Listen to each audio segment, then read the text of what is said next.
you've already seen so far. He's really come in, and there have been many times I've been traveling over the course of the campaign with my father-in-law in the car with him going places, and Barron will call and he'll say, "Dad, I have an idea as to how you can get more votes," and it'll be, you need to go meet, go to this baseball stadium or do this, whatever. Wow. He's always throwing ideas out there, and so we got to give Barron some serious credit. That's amazing. So now that the election is over, we're hearing more and more stories about how Barron Trump actually had a powerful influence on this election. He did that by advising his father on which podcast shows he should go on as a guest, which venues to attend, even apparently which stunts to pull, like working at McDonald's or the trash truck bit and all the others. That apparently was Barron. Now, what's so key here is that Barron had the foresight to understand, and his father had the wisdom to listen, that the legacy media was indeed dying, and that alternative media, parallel media, and the hyper connectivity of the network society was really going to have a far larger influence on this election than anything we had ever seen before. But I want you to just look at the Trump family as a whole for a second. I mean, one thing that I've always been surprised by is just how loyal and how together they are as a family. I mean, many families, especially those on TV, are in utter disarray and problems from end to end. But no, the Trump family have it together, and they have it together so well that they actually won the most powerful position in the world. And again, they did it together. So how can we develop legacies like that? I mean, not only in loyalty to one another, but also in our finances, our relationships, and in many other areas. Because as patriots, we want to build legacies. We want to build dynasties that we could pass down to our children, just like the Trump family and many others are doing. So joining me today is Lance Welch. Lance is a certified business development coach with the John Maxwell Organization, as well as a certified behavioral consultant for DISC personality profiles. Now, Lance has a new book out, The Legacy Navigator, Creating Intentional Multi-Generational Impact, which has just come out, which you can get just by clicking on the link in the description below. Lance, welcome. Congratulations on your new book. It's great to have you here. Thank you for having me. It's exciting to be a part of your show. Well, it's an honor to have you. And we were talking before the interview. We're both in our 50s. We're talking about legacy and the like, just the concept of the legacy becoming front and center to us.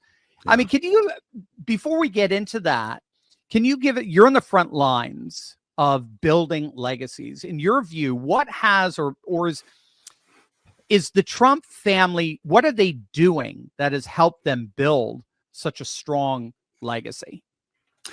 Well, it's a great question. And I think all you have to do is just look at the family and the longevity that they've been together. And as you described earlier, there's a tremendous amount of loyalty within the ranks of the Trump family. The oldest three have been very involved with various aspects, whether it's real estate business, the apprentice deal, or his administration and building. I wasn't aware, though, that Barron had any input on the presidential campaign part. So I think when you look at it, it's Trump himself. President Trump seems to be very, very oriented to involving the input of his kids. Mm-hmm. It takes a lot for a patriarch, especially a very strong-willed, dynamic patriarch, to be willing to listen to his kids. And right. The fact that he's willing to do that, it's shown over and over. He is very intentional on what type of a legacy is going to leave. And I think he's also smart enough to realize his legacy isn't necessarily about what he personally does. His mm-hmm. legacy is going to be based upon what do those that come behind him do. Wow. So I think that's very intentional. It is. And it's funny because he always got slammed, in his first term for being nepotistic and putting all these family members in place. But again, It wasn't until encountering your work that I realized, actually, there's probably something a lot deeper. I'm sure it could be nepotism, but there's something a bit deeper going on there. And the way you explained it right there, I think brings important points to mind.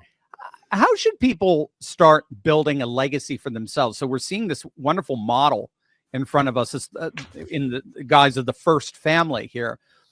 How about for us? What's the first step we can take to build a legacy like that? And I love this because one of the things one of the things we have to realize, first of all, is whether we realize it or not, whether we do anything intentional or not, we are creating a legacy. Mm-hmm. In the book, I give a comparison about two families back in the 1700s. One was Max Jukes. Very few people know about who he was, but he left an amazing negative legacy. And it tells a whole story about his lineage. And the other was Jonathan and Sarah Edwards. Oh, they yeah. left a very positive legacy. And there was a study done, and it's all highlighted in the book, but it was a 150-year study of what was the lineage of these two families.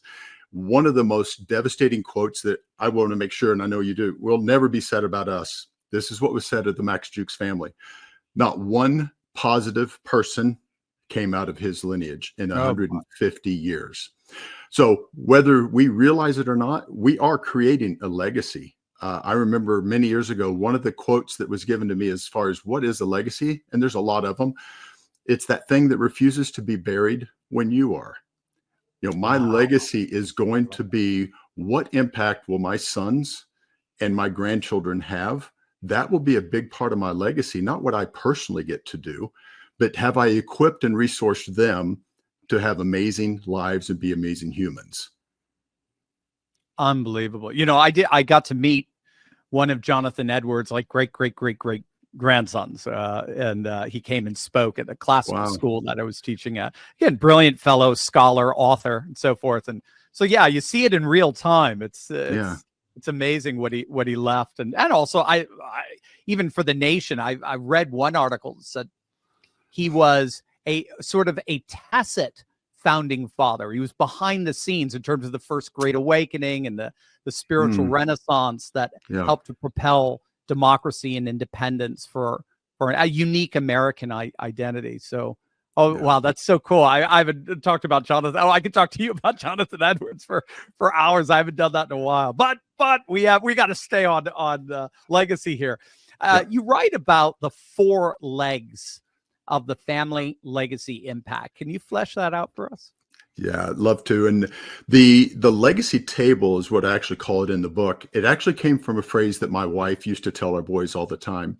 She said, "You will always have a seat at the table. You may not want to be there, but you will always have a seat." And when you think about what does a legacy mean, most people, when they think legacy, they think about a financial inheritance. But wealth is really only one leg. And I put it as the 4th leg, because honestly, there's an entire industry built up around helping people transfer wealth. So it's easy to transfer wealth from one generation to another, but also from the studies, we know that 90% of all wealth is dissipated. It's gone within 3 generations. So what can we do to impact the transfer of wealth? Well, the first leg for me is vision. Second leg is values. The third leg is knowledge. And the fourth one is wealth. So when I am intentional on creating a vision and transferring it, creating values and transferring it, identifying my unique gifts, my unique genius to the world, and I can help transfer that, I've now addressed all 4 legs of the legacy table. And I'm convinced that when you fully address those first 3, that 4th leg of transferring wealth will be the absolute easiest of the group. I love it. So, but we tend to think of legacy. We tend to put wealth as the first. That's the mistake that we make. Yeah. Vision, values, knowledge. I love it. Yeah. So what's the goal of having a strong family legacy? Why don't we do one of your major leg here? Why don't we cast a vision for our listeners here? You know, the vision for having an intentional legacy is, am I clear on how I want to be remembered? Knowing full well that the legacy is that thing that refuses to be buried when I am, what is going to be said? I give some examples in the book too about how someone just reading an erroneous obituary about themselves completely changed the way they were living their life. They converted all of their worldly wealth into transforming change. And it was because they read a story about how did someone else perceive their life and when it was lived. So one of the exercises in the book is how could you go about writing your own eulogy? If you could write it today, what would it say? Another exercise is, if you were to write what would be said today and you're not thrilled with it, guess what? You can begin today to begin to recreate or reframe what is going to be said about you when you pass. Wow. That's one of the things we know is going to happen. We will pass at some point. And while we're still here, we get to dictate what message is going to be communicated. So in the book specifically, the appendix is full of exercises to take the guesswork out. A lot of people, when you talk to them about building a legacy, they get overwhelmed with all that can be done or should be done, or they let it build up bigger in their head than it really is. In the book, at the end of each chapter, there are chapter ending questions that allows you to review the chapter with a few targeted questions and begin to implement those exercises. In the very back of the book, there's, I think, 5 appendixes, A through E, and each one of them is something you can pull out and begin to implement with your family. I was really thinking that this was going to be written from the perspective of people my age, where I've got grown men and they're raising their own families. I'm getting so much feedback from the younger families, and they're looking at the exercises that we did with our boys when they were 10, 11, 12 years old, and they're beginning to implement some of those things. And that is one of the most refreshing things and encouraging things. Is it doesn't really matter the age of somebody. It is never too early to begin. It is never too late to begin, but to recognize when you're intentional, you can actually begin to get the results that you want. Yeah. Amazing. And results that'll last way beyond you. Yeah. And on into perpetuity. Exactly. Dang, if you want to build a legacy, you need to click on the link below. Check out this amazing book, The Legacy Navigator, Creating Intentional Multi-Generational Impact. It promises to be a real life changer, not just for you, but for generations to come. So just click on the link in the description or scan the QR code to get yourself a copy. Absolutely amazing stuff. Lance, thank you so much for being with us. It was wonderful. My pleasure. Thank you. Thank you.